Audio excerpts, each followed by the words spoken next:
Hello everyone, welcome back to my channel. মই সাজে কাছে ৰেডি হৈছোঁ। আমি বেজাৰত যাব ওলাইছোঁ। মানে আজি মঙ্গলবাৰ না, সেইকাৰণে আমি বেজাৰত যাম। আৰু গাইজ এইখিনি ইয়াত দেখিছানে?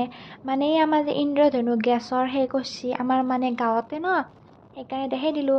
আৰু গাইজ মই এটা পঢ়িছিলোঁ মানে হাইস্কুলত 6ৰ পৰা 10ক লৈকে। আৰু এটা আহি সেইখিনিৰ পৰা হীৰা মানে চুবুৰীত মনসা পূজা হ'ব না, তাতে মানে দেখাই দিলোঁ আপোনালোকক। আৰু গাইজ মন্ত্ৰীয়ে কোনবা গেছিল একদম পু পু পু পু মাৰি থাকিলা, আমি চাইড পাতি আহিলোঁ ভালে। আৰু গাইজ বহুত দিনৰ মূৰত মানে বেজেৰাৰ স্কুলখন দেখিলোঁ, মানে যিহেতু পঢ়ি আহিছিলোঁ ন, লুক চেঞ্জ হৈ গৈছে। আৰু গাইজ বজাৰ কৰিব যাম বুলি কৈছিলোঁ, কিন্তু মোক বজাৰ কৰবাক নিনিলায়ে, কাকাই কৰবা গেল। আৰু মই সূতাৰ দোকানতে ৰলোঁ, সূতা আনবা আছিল মোৰ, মানে মোৰে কাম আছিল।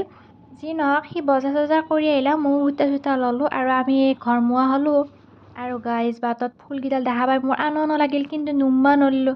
আৰু এইখিনি আকৌ দেখাই দিলোঁ আপোনালোকক, যিহেতু মানে সেইফালে দি আহিলোঁ, দেখাই দিয়া বোলো। আৰু আমি আহি এই ভোমলাহাটীৰ চক পালোঁ। ভোমলাহাটীৰ চক পালোঁ মানে আমাৰ ঘৰে পালোঁ। আৰু গাইজ আজিৰ কাৰণে ভিডিঅ'টো এৰিলোঁ, বাই বাই।